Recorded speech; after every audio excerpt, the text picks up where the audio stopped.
I am so happy to have a special guest that is here with us in the GIST studios. Matt Weber, author of Operating on Faith, is joining us here on the GIST couch. It's a pleasure to be here, part of the big Catholic family, Catholic TV family. That's right. So viewers might know you from The Lens. Maybe just tell us a little bit about what you do on that show. So The Lens is a show I host with a fantastic group of other folks from Catholic TV, and we talk about sort of trends in popular culture and humor and things all seen through a faith-based lens, especially in the realm of social media. It's just such a totally different show. I really enjoy watching it. We're a little edgy. We're a little edgy, and we like to kind of be off never know what you're going to hear, what you're going to see. Yeah, probably to the chagrin of some of the executives, like, what's Weber doing now? But we like to keep things fresh, and it's kind of like a Daily Show or John Oliver or Jon Stewart style, but for Catholics and really anyone who's interested in faith or religion. It's like life commentary. Yeah, exactly. I love it. You're doing a great job. Well, likewise. I'm a big fan of it. This is exciting for me. I've watched your show for, is it now the 6th year? Yeah, it's our 6th season. Congratulations. So thank you. I mean, yeah, awesome. We're pretty excited about That's that. nice. But you're not just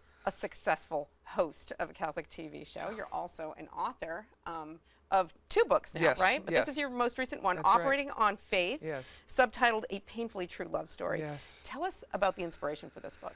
Well, so I wrote my first book with Loyola Press in 2012 called Fearing the Stigmata, and it was fun. I got to kind of go out and see the world and share my story, and then I got married, and I bought a house, and I adopted a dog, and I got a new job, and all these things were happening all at the same time, and it created some strange stomach problems and acid problems, and I ended up having an ulcer that burst, and I was in the emergency room for about 6 hours, had the bottom third of my stomach removed, and I was literally as close to my deathbed as I'd ever been. Oh my gosh.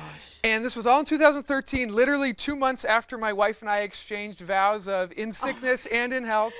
And Like, she got a heavy dose of that sickness real quick. But, she took the vow, so she was kind of stuck. Yeah, stuck there.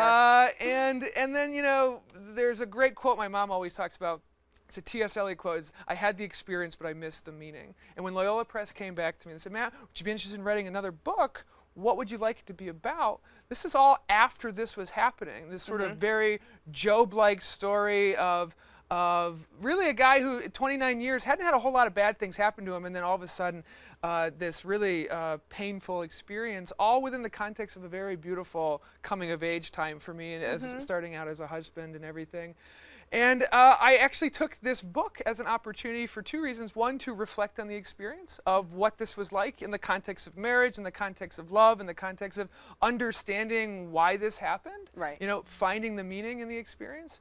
And 2, as a way to essentially write 35,000 words to my wife to say thank you, as a just love letter to her saying, you were there for me, you showed me a deep kind of love, and this is my dedication to you, and this is my thank you note to you. Oh, that is so beautiful. Yeah. And what a tribute to marriage in the very early stages that you had that experience. Did you find that it did draw you closer together? Totally. I mean, there are parts of our marriage that I think totally evolve so much quicker than I think a lot of other people would have. Usually the first year's your honeymoon phase, Right. and nothing goes wrong, and everything's lovey-dovey and great. In the first 2 months, it was the opposite.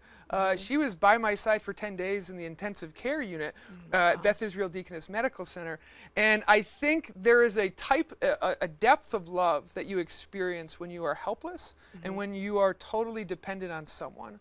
That I got to see in my wife, and I got to see this depth of love, this real, true love from her way earlier on in my marriage and my relationship with her than I would have ever imagined. Right. And that made me know love differently. And that's why this book, when I set out to write it, I thought it was, this is going to be kind of like a Job story. Guy, bad things happen, and let's figure out why my relationship with God.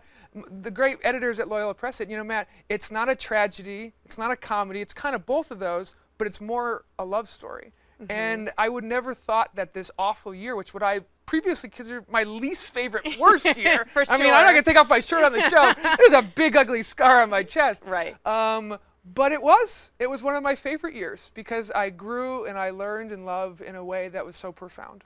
Right. And now, what was that experience like for you? Because you described the fact that you were so dependent Yeah. and so helpless. Hated it. And, yeah. Oh, totally I think hated it. especially as a man in a new marriage. Yeah, that would I be, mean, all levels. I'm not a guy who likes to ask for favors. I don't like owing anyone anything, and that's kind of not what marriage is. You know, there's no scorecards in marriage, and you know, the first few months it was like, hey, can you help me get in the bathtub? Can you help me take Yeah. a shower? Can you my gosh. do my laundry? This was also the worst winter of the New England history. So- I couldn't go out and shovel. I couldn't go out and walk this dog that I wanted to get. And I just felt bad because I put my wife on the hook for all these things. Oh, and by the way, I'm a total crab. Total course. crap. I mean, because I'm in pain and I'm miserable. Right. I've been out of work for 40 days. my I've watched gosh. everything on Netflix. You're done. My wife goes home and I haven't left the house. Oh my and I'm gosh. sitting and I look bad too. I mean, I don't know what you think how I look now. My hair is a You little look pretty messy. awesome. I had this bad, weird, gross, patchy beard, and it was no picnic for her. wasn't a romance But she novel. still loved me. But she Yeah. still loved me. Oh, not a romance novel in those weeks and No. months, perhaps, but a romance novel in the telling of the Totally, story after the totally, fact. yes. Operating on Faith by Matt Weber from Loyola Press. Thank you so much for coming Oh, in and for sharing my your story pleasure. and for sharing Anytime. so beautifully in the pages of your book.